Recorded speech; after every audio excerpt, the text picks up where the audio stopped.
یہ ہے مقبوض بلوچستان۔ آج سوموار 20 جنوری سال 2025 ہے۔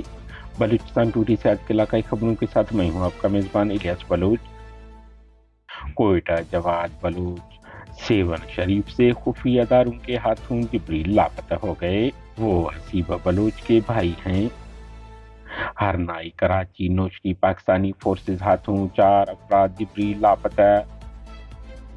کلات میں فوج کشی جاری، نیچارہ اسکول پر فورسز نے قبضہ کر کے مورچہ سنبھال لیے۔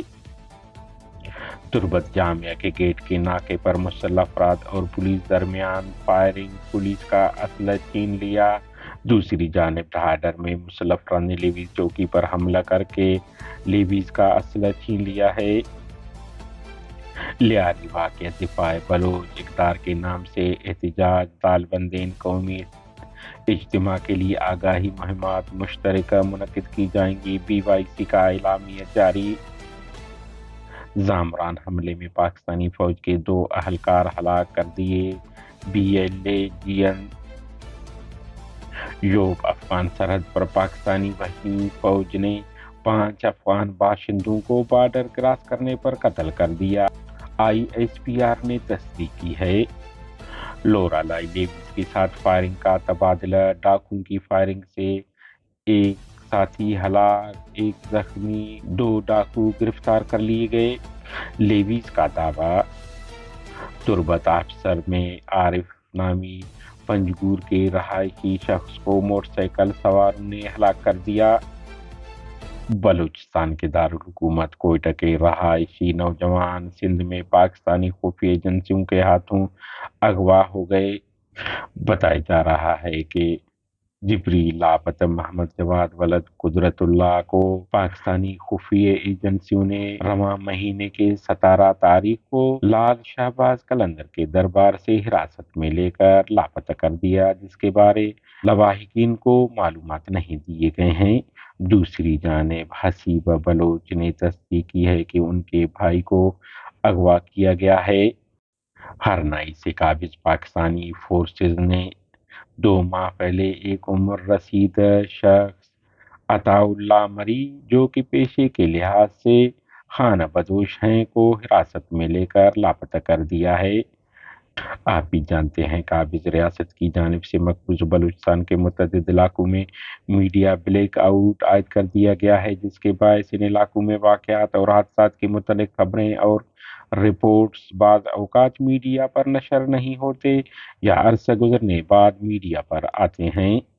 دوسری جانب ہرنائی کانٹا سے پاکستانی فورسز نے محمد دین مری ولد لال خان مری نامی شخص کو بھی حراست میں لے کر بعد ازاں نامعلوم جگہ منتقل کر دیا ہے۔ علاقائی ذرائع کا کہنا ہے کہ جبری گمشدگی کے شکار محمد دین مری کے ایک بھائی کو کچھ عرصہ قبل قابض پاکستانی فورسز نے جبراً لاپتہ کر دیا تھا، جو کہ تاحال لاپتہ ہے۔ علاوہ ازیں کیچتم کے رہائشی زبیر بلوچ کو پاکستانی فورسز نے گزشتہ صبح ملیر جام گوٹ کراچی سے حراست میں لے لیا اور بعد ازاں انہیں لاپتہ کر دیا۔ دریں اثنا نوشکی سے آصف بلوچ ولد عمر خان نامی نوجوان کو رواں مہینے 4 تاریخ کو پاکستانی فورسز نے چھاپے دوران نوشکی قاضی آباد سے حراست میں لے کر لاپتہ کر دیا۔ اہل خانہ نے ان کی بازیابی کی اپیل کی ہے۔ ضلع کلات نیچارہ اور گردنوا میں پاکستانی فورسز کی فوج کشی جاری ہے۔ علاقائی ذرائع کا کہنا ہے کہ نیچارہ کے اسکول میں فورسز نے کیمپ قائم کر دیا ہے، جہاں متعدد اہلکار موجود ہیں، جبکہ اسکول پر مورچے بھی قائم کر دیے گئے ہیں۔ بلوچستان ضلع کیچ کے مرکزی شہر تربت جامعہ کے گیٹ سامنے پولیس ناکے پر مسلح افراد اور پولیس کے درمیان فائرنگ کا تبادلہ ہوا، جس میں مسلح افراد نے پولیس کا اسلحہ چھین لیا اور انہیں ہتھیار ڈالنے پر مجبور کر دیا۔ ادھر ضلع کچھی کے علاقہ ڈھاڈر کے علاقہ صبری میں مسلح افراد نے لیویز چوکی پر قبضہ کر کے لیویز کا اسلحہ چھین لیا ہے۔ کیچ بلوچ لبریشن آرمی کے ترجمان GN بلوچ نے جاری بیان میں کہا ہے کہ سرمچاروں نے کیچ کے علاقہ زامران میں قابض پاکستانی فوج کے قافلے کو ریموٹ کنٹرول بم حملے میں نشانہ بنایا، جس میں 2 اہلکار موقع پر ہلاک ہو گئے، جس کی ذمہ داری وہ قبول کرتے ہیں۔ ہماری نیوز کو لائک اور شیئر کریں تاکہ پاکستان اور اس کے فوج کی درندگی کی نیوز زیادہ سے زیادہ انسان دوست لوگوں اور ملکوں تک پہنچ پائیں۔ شکریہ۔